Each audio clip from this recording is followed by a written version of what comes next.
بين الوترية والهوائية تنساب المعزوفات، وبين الحناجر والآلات تصدح الأناشيد. إيران، تنوع الموسيقى من تعدد أعراقها وفرادة ألحانها من سحر طبيعتها. إيران كما هي الموسيقى، وثائقي من إنتاج الميادين، يأتيكم الأحد 9 مساء بتوقيت القدس الشريف.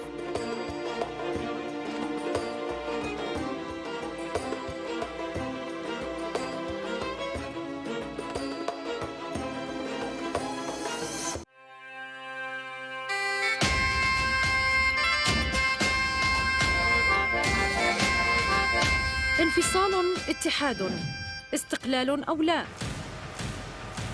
I think the best thing to do with Nicola Sturgeon is ignore her. غير صحيح أن نتحدث عن وجود إرادة اسكتلندية لتحقيق الاستقلال. إنهم لا يهتمون بنا على الإطلاق.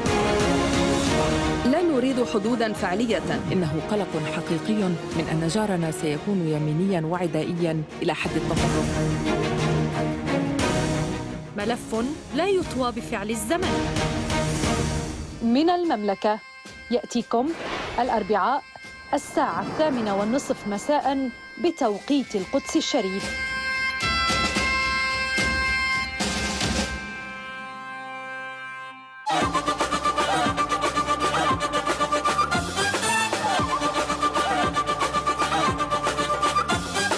طالع لك يا عدوي، طالع من كل بيت وحارة وشارع، بسلاحي وإيماني طالع. طالع لك يا عدوي، طالع حربنا حرب الشوارع. طالع لك يا عدوي، حربنا حرب الشوارع. طالع لك يا عدوي، طالع لك يا عدوي، طالع من كل بيت وحارة وشارع. من كل حيطة وبالطيحين، بالتقصير وبالسكاكين. من كل حيطة وبالطيحين، بالتقصير وبالسكاكين. والقنابل اليدوية، والقنابل اليدوية، أعلنا الحرب الشعبية. طالع لك يا عدوي، طالع من كل بيت وحارة وشارع. قسما ما تفلت يا عدوي من يد الثورة والشعب. قسما ما تفلت يا عدوي من يد الثورة والشعب. وانزل لك من فوق النار، وانزل لك من فوق النار، والجماهير سدات الدار. طالع لك يا عدوي، طالع من كل بيت وحارة وشارع، بسلاحي وإيماني طالع. طالع لك يا عدوي، طالع حربنا حرب الشوارع. طالع لك يا عدوي، حربنا حرب الشوارع. طالع لك يا عدوي، طالع لك يا عدوي، طالع من كل بيت وحارة وشارع.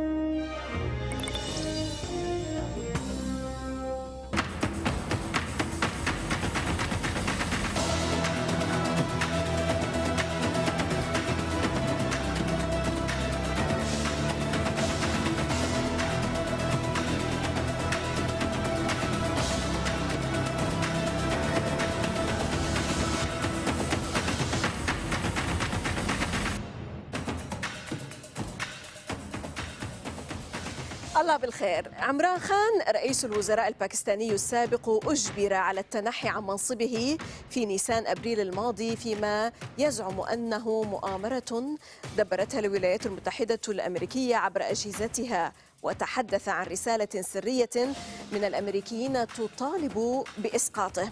لم تنجح عملية عزل خان عن التأثير السياسي في باكستان اليوم. مذ ذاك نجا خان من محاولة اغتيال، ويواجه اليوم 77 قضية في المحاكم ومحاولات حثيثة لكتم صوته. لماذا تبنى المفكر الأمريكي نعوم تشومسكي عمران خان دون سواه إذا ما ترشح للانتخابات في باكستان؟ من أخرج عمران خان من السلطة ولماذا يحاصر سياسياً وقضائياً وإعلامياً؟ بين الشرق والغرب أين يقف عمران خان اليوم؟ وكيف يقارب المنطقة العربية وقضايا الأمة الإسلامية؟ نرحب بكم ونرى ونسمع أكثر من ضيفنا رئيس الوزراء الباكستاني السابق عمران خان في البعد الأقرب. هذه الميادين وأنا زينب الصفار، خليكم ويانا.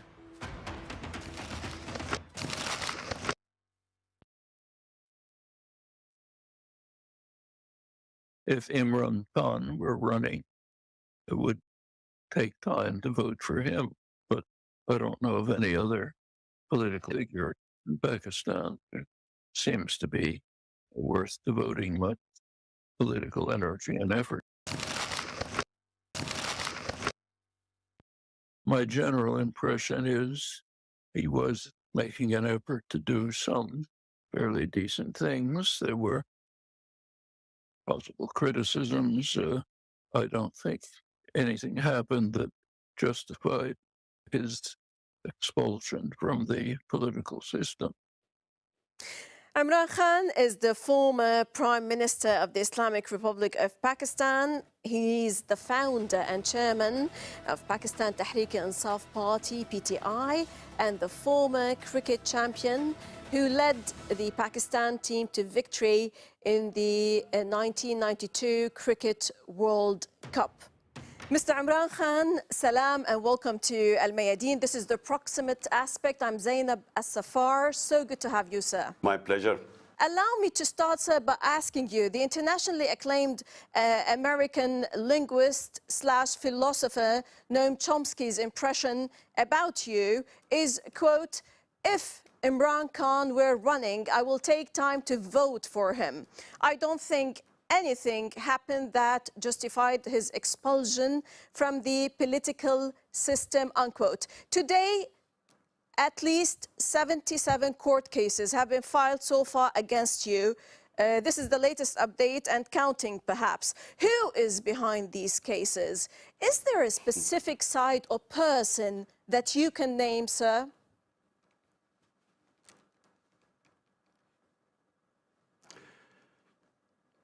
Well, we have been taken over by a bunch of criminals. Pakistan, the reason why our economy, which was going through its best performance in 17 years in terms of growth rate, in record exports, record agricultural production, record taxes, industrial growth, and IT exports were just improving. So a country that was going through its best period in 17 years as far as the economy went, despite 2 years of COVID-19, our government was removed through a conspiracy. The conspiracy was led by our ex-army chief. He combined with these two crooked families who had been ruling Pakistan for 30 years. And I had replaced them. So he brought them back, and there are 61% of the cabinet was on bail on corruption cases. So they were imposed on us. And now what has happened is that they're all petrified of elections. They know that my party, whenever there are elections, will sweep the elections. Out of 37 by-elections since we have been out of power, my party has swept 30 of them. So because they're scared of elections, what they want is they want to have me disqualified or put into prison or even killed, because we treat them as mafias. And so that's why you have 77 cases, and every day there is a new case. I have blasphemy case on me. I have sedition case. I have terrorism case. There are 3 terrorism cases on me. So, you know, the whole idea is to remove me from the scene. Right. So do you, sir, consider this as a political assassination? How do you confront this arduous situation? And what about the physical assassination? Who wants to liquidate Imran Khan? Give me a name, please, a specific name. Let's specify.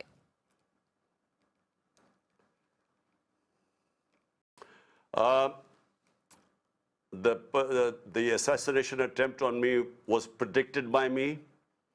2 months earlier, 6 weeks earlier, on 2 public rallies, I actually, in the rallies, I announced who was this attempt on me through a religious attempt. The decoy was supposedly a religious fanatic, but the people behind them were these 2 families, these mafias, and one of the intelligence agencies guy, which I named. Once I survived the attempt, I named this guy called General Faisal, who is in the ISI, and our intelligence agency, and then there's the Prime Minister and there's the Interior Minister. Both the Prime Minister and Interior Minister have been involved in extrajudicial killing. Both of them have blood on their hands, and for them, assassinating an opponent was not going to be anything new. But joining them was this intelligence officer, General Faisal. These 3 were responsible. To add to all this, a prohibition order by Pakistan's Electronic Media Regulatory Authority to ban the broadcast of your speeches / press talks on Pakistani TV channels. Wow, I mean, why do they fear you that much? Anyways, what is, sir, your message to the people of Pakistan and to the world as a whole through Al Mayadeen today? Look, they're banning me because they're scared that we are now going towards elections. Elections are in 60 days' time, and the Supreme Court has announced election in the 2 of our provinces, which is 65% of Pakistan. The elections are in 2 months' time. So the reason why they banned me is because they don't want me to campaign. And why they don't want me to campaign, they are scared. Because, as I repeat, out of 37 by-elections, where the government had been supported by the government machinery, by the administration, by the establishment, by the election commission, despite, and all parties on one side, 13 parties on one side, my party beat all of them in 30 of 37 elections. So they're all scared. And that's why they want me out of the way. Let's shift some gears and talk about the foreign policies. Mr. Khan, you have rejected the request of the EU ambassadors to voice an anti-Russian stance vis-à-vis the Russian military operation in Ukraine. How do you see the future of Pakistani-Russian ties and between East and West? Where does Imran Khan stand today, especially with the burgeoning of the China-Pakistan economic corridor? Well, look, first of all, you know, foreign policy is made for the benefit of the people of your country. So national interest means the interest of the people of your country. And foreign policy should protect the interest of your country. So when the European Union ambassadors asked me publicly, which is unprecedented, it's against diplomatic norms, they publicly asked me to condemn the Russian invasion of Ukraine. I asked them one question, that why did they not ask India to condemn the Russian invasion? Because India is a partner, an ally of the United States in what is called the Quad. So it's a strategic ally. So why did they not ask India? Why did they ask Pakistan? So that was my number one point, which is bizarre. I mean, how dare they interfere in our internal politics? Secondly, my idea of international relations, as I've just said to you before, are the 220 million people of Pakistan. We had negotiated with Russia, just like India, to get discounted oil, because after the Ukraine invasion, the price of international oil went up. And countries like us suffer when the prices of oil go up, because it causes inflation, which causes poverty. Sure. So we had negotiated this discount. Now, by condemning them, we were jeopardizing this. And my third point is that why is morality selective for the European ambassadors or for the United States. Exactly. Because when it comes to their interest, they do not condemn what is happening in Palestine or what is happening in Kashmir, because Israel is their ally and India is their ally. But they want us to take positions Double standards, sir. on international relations, which is their issue. And it's their issue. I mean, the European war is not Pakistan's issue. True. So they want us to take stand there where it can be very costly for our people. Right. On issues pertaining to Pakistan, in a similar vein, definitely the issues of occupied Kashmir and Palestine are thorns in the heart of the Islamic Ummah in their common suffering and atrocities. In your perspective, sir, is there any viable solution for both issues?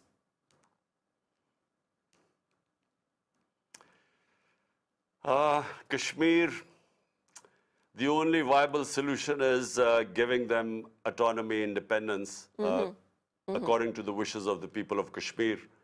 This was the world community through the United Nations Security Council resolution 70 years ago was promised to the people of Kashmir that they will be able to decide their own destiny through self-determination, through plebiscite, True. whether they want to be with India or Pakistan. So they should be given the right. You can't, use force, and you cannot, through the barrel of a gun, keep people enslaved. So that is really the only solution. But unfortunately, I have no hopes for the current government in India, the BJP government. And Israel is the same with the Palestinians. How can you deprive people of their right to live as free, liberated human beings? So same thing is happening. Unfortunately, there is this very hardline Israeli governments that just, for some reason, will not understand that where are the Palestinians going to go? And how long will you keep them imprisoned like that, or in an open prison? You have to give them their rights sooner or later. Otherwise, this problem is not going to go away.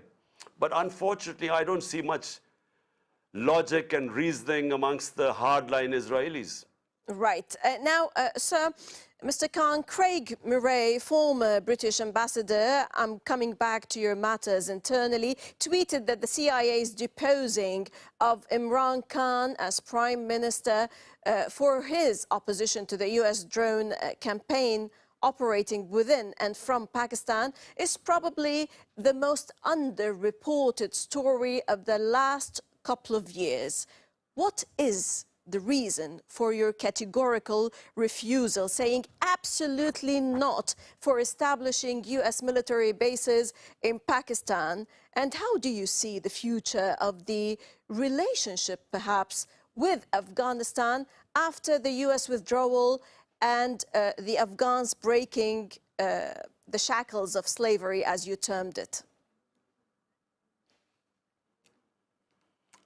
Well, look, first of all, the reason why I said absolutely not, it's because Pakistan joined the US war on terror. 80,000 Pakistanis were killed. There was over $100 billion lost to the economy. We had over 400 drone attacks conducted by the US, bombings inside Pakistan, and a lot of the drone attacks killed innocent civilians. And the revenge attacks for the drone attacks were against the Pakistani security forces. And what did Pakistan get out of this joining the US war in the end? We were blamed for playing a double game. We were not even given credit for the sacrifices this country made for fighting their war. And so I'm not anti the United States. I think Pakistan should have good relationship with the US. US is a superpower, our trading partner. The most powerful expatriate Pakistani community is the Pakistani American community. So, I mean, we have to have good relationship with them. But, a relationship that must have dignity and respect. Right. Mr. Imran Khan, as a political leader, how is your relationship today with the West Asia region, with the Arab and Islamic world, especially Saudi Arabia and Iran, knowing that you've always played the role of the mediator in fence mending in many turbulent issues among countries in the region? Well, look, you know, we have a terrible situation in the Muslim world. Most of the countries are going through conflict. You know, I mean, you look at the Muslim world, you know, Syria, you know, Afghanistan is just after 40 years, there's peace there. But then, you know, the tensions between the Muslim countries, and I feel that, you know, we are lagging so far behind. The world is leaving us behind. And we are involved in petty conflicts and we can't resolve our differences. You know, you just look all over Somalia, Yemen, all over, you know, there's conflict. And then tensions between, you know, Iran is our neighbor, and Saudi Arabia is one of Pakistan's closest friends. So the tension between them affects us. And, you know, and Turkey, I mean, Turkey is a powerful country, Muslim country. And then there were tensions before, but I'm glad Turkey's tensions are gradually easing with the Middle Eastern countries. And so, I mean, the more your tensions disappear, the more you trade between them, the more there will be prosperity, you know, in the Muslim world. Sadly, it is not the case right now. Right. So that's true. Pakistan is facing unprecedented economic challenges owing to multiple factors, as you said. Might you tell us how to pull out the country from the current economic quagmire, as you termed it? Do you actually have answers for this dilemma, sir? And are there talks behind the scenes, behind closed doors, about the need for Pakistan to give up its nuclear weapons program in exchange for its economic rescue? Well, the way Pakistan will get out of this economic mess is to have justice and rule of law. You must remember that countries that have rule of law are prosperous. Countries which have the law of the jungle are called banana republics, not because of lack of resources, but because they don't have laws. Civilizations throughout history prospered which had relatively better justice system and rule of law. So Islam, when it prospered and when we call the golden age of Islam, it was when our Prophet Muhammad sallallahu alaihi wasallam set up the state of Medina based on a justice system of rule of law. And it is rule of law that liberated the people. And that's how they became world leaders. So that is the number one thing in Pakistan. And now when you talk about the second issue, it is worrying all of us because, you know, if there was no threat from a neighbor 7 times the size of Pakistan, which is India, we would not be worrying. I'm not very pro-nuclear weapons anyway. But the fear in Pakistan is that at the time in India, there is an extremist, a racist government in power with an extremist ideology. And so therefore there is a worry that if it's 7 times the size of Pakistan, if we do not have the protection of a nuclear cover, Pakistan's security would be at stake. So therefore, I don't know what is happening behind the scenes, but, you know, if worry is that if you're economically bankrupt, then there would be a pressure for us, you know, to give up our nuclear weapons. And this has been a worry of Pakistanis for a long time because of the insecurity bred by a neighbor 7 times the size of Pakistan. You have announced recently that you have forgiven everyone, including those who attempted to take your life in Wazirabad last year, for the sake of the country and the journey towards real independence, or fighting for the haqiqi azadi, or true freedom. What is your strategy, Mr. Khan, in this sense? Though some might argue, Well, you have burnt all your boats with major decisive elements in Pakistani politics, on top of which the military establishment. Well, let me clarify first of all. The military establishment is one man, the army chief. So let's not bring the military. It's not some democratic organization where there's voting. It's just one man who takes decisions. Now, secondly, it doesn't matter whether there is no one with me because I have the people of Pakistan with me. Thanks to the Almighty, today Tehreek-e-Insaf is the biggest political party in Pakistan's history. So therefore, when you have the people with you, you don't need anyone else. Now, the reason why I said I would forgive the ones who, and I know the ones who attempted to kill me, the reason I said I'd forgive them, because it is in line with our Prophet Muhammad Sallallahu Alaihi Wasallam after the conquest of Makkah. He forgave everyone, people who were cruel to them, who had made them leave Makkah and migrate to Medina. So he forgave everyone. So therefore, similarly, I mean, it's not about me, it's about my country. So therefore, I can forgive those who were cruel to me or tried to kill me. But what I said you cannot forgive are the ones who have stolen money from the people of Pakistan, who've done corruption. You can't forgive them because that money belongs to the people of Pakistan. My last question for you, Mr. Imran Khan, if you review and assess your political approach, have you made many mistakes? Where and what mistakes have you done? And what have you learned? What will you offer to Pakistan if you return to power?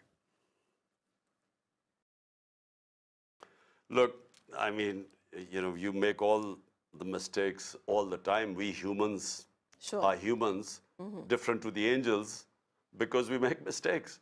But successful human beings always learn from their mistakes. So the biggest mistake I made was that I believed that the ex-army chief, who was then the army chief when I was a prime minister, I believed that he was working for the same, for Pakistan, just like I was. I felt that his interest and mine were aligned. And so I trusted him completely. And I gave him an extension. But then I realized that he was actually, not with me. He was working for these crooks. And these are the crooks. He did a conspiracy to remove me and bring them back again. So it's made me understand that, sometimes I've always been a trusting guy. I trust people. But, the mistake I made was I thought his and my objective were the same. And so therefore, it was a big mistake to trust him completely. And he brought this country now to its knees. So, that's the biggest lesson. And secondly, never compromise on the rule of law. Because I did not have enough power. As a prime minister, I did not have the Accountability Bureau. I just wasn't, it was a coalition government, a weak government. I did not have the power I needed to impose the rule of law. So I would never take, so the lesson is, I would never take power again or form government again if I did not have the power to impose rule of law in Pakistan. Excellent, Imran Khan, former Premier of Pakistan, definitely a man of consequence. Thank you very much, sir, for joining us from the Pakistani city of Lahore. Definitely, and definitely also for your transparency. Pure pleasure to have you, sir. Thank you very much. Always a pleasure. لعل تصريحات عمران خان في فيلم وثائقي تم تصويره أثناء